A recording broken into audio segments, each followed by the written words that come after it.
They say that Guilty Gear players strongly dislike any character that's not their own. And in this video, we're going to talk about why this applies yet again to another new character, Robo Ky. Robo Ky is a Guilty Gear veteran from all the way back in Guilty Gear XX, but they actually skipped him in Xrd. And it would be really easy to just say he's a unique character, but even among them, he's pretty unusual. So unsurprisingly, he does share normals with Ky, so moves like his 5K or his close slash do look the same. But the first difference you'll really notice is his meter. Meter, officially called tension, is one of the most important parts of Guilty Gear, but instead of having a typical meter, he has this thing on the bottom left. So he has both the electricity and the heat. So that, for lack of a better word, speedometer or temperature gauge, whatever you want to call it, is his own meter along those stalks, those square stalks he has. It looks like a battery. If the heat meter goes up too much, he will self-destruct. So this heat meter is the first thing that's pretty annoying to play against too. Many players don't go that far with actually learning how characters work. Honestly, when people start, they try to do the same thing to all characters, which you can't really do. And then on top of that, you have to look at not one, but two unique character-specific resources. We even go as far as saying things like, you gotta do your homework in the matchup to get better against a character, but like, this is a video game, right? So most people don't want to do that. And just learning how to fight one character-specific meter is hard enough, but he has two, and what he does changes depending on how much he has of each, and that could just be really annoying for some people to get over. Speaking of meter, the next thing we'd want to talk about is command grab.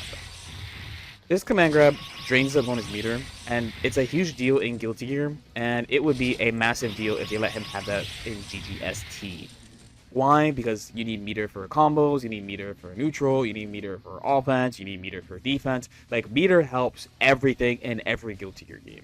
So having a move that takes it away from you and leads into hard knockdown is a pretty big deal. The command grab is a good knockdown, giving him plenty of time to set up Oki. His neutral is also pretty good in a standard annoying way. He has big moves like the wrist rockets, which do vary depending on how much meter he has. As the basic one just kind of falls like this, along with him having the OG type of broken move in Guilty Gear, the Lariat. And on top of that, he also has Stun Dipper, but no, this is actually just his 2K. Then next on the list is something that's truly despicable if you are a long-time fighting game player, and it's this. So not this, but actually this. So Robo Ky has the ability to delay his wake up by holding punch and kick. While this might look innocent enough, this is a really unique interaction point in a game like this, because normally once a character is knocked down, they can't really do anything. Whoever got the knockdown is in control. In Guilty Gear Accent Core, every character has different wake up speeds for face up and face down knockdown, so you'll note here that Robo Ky is actually face down because he's getting knocked down by a 2K 2D. 2Ds knock you down face down, where this knockdown knocks you down face up. You could choose to delay here too.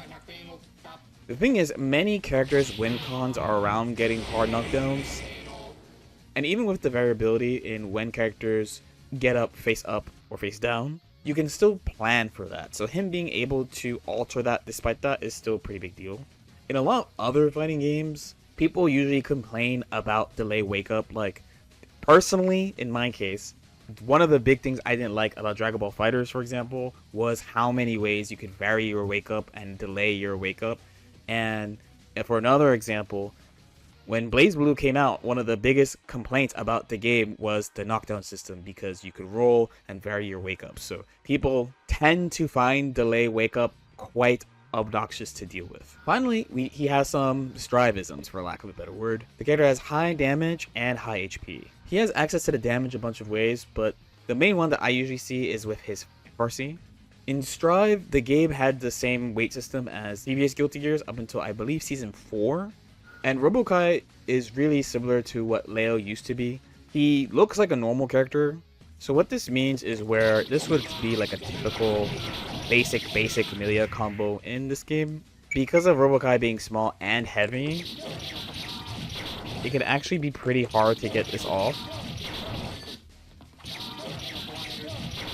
Which means you'd have to alter your combo for him, which is fine, but also makes freestyling combos off random hits difficult, and adjusting all your routes can be pretty annoying if you're not into doing combos. So he's durable, he has a bunch of big projectiles and sliding moves, he can drain your meter, he can do a lot of damage, he can delay his wake up, and it can be hard to read his meter to actually understand what he can and can't do when you're learning how to fight him. How much of this actually makes Strive, we can't really say until the character comes out, but if there's one thing that's pretty consistent that we've seen from classic characters coming to Strive, especially when they skip Exert, is that Strive really likes taking one specific thing about a classic character and making the entire focus around that. So out of these, I really do think his command grab is a pretty big deal. And in modern fighting games in general, devs just love command grabs because there's an answer to them, which is true. But we'll see. Looking forward to him coming out. As usual, if you have any questions or comments, please let me know in the comment section below. If you're looking for any fighting game coaching, especially Guilty Gear, Strive, then you can find me on Metafy, metafy.gg/LordKnight. I stream on most days on the week, every day during the week, twitch.tv/LordKnight, and I also stream on YouTube too on this channel. And we hang out, we play, and we record videos for my second YouTube channel, LordKnight Chronicles, on those streams. If you want more free content or paid content like early videos, I do that over on Patreon, patreon.com/LordKnight. Like and subscribe if you guys feel like it, and I'll see you next time. Peace out.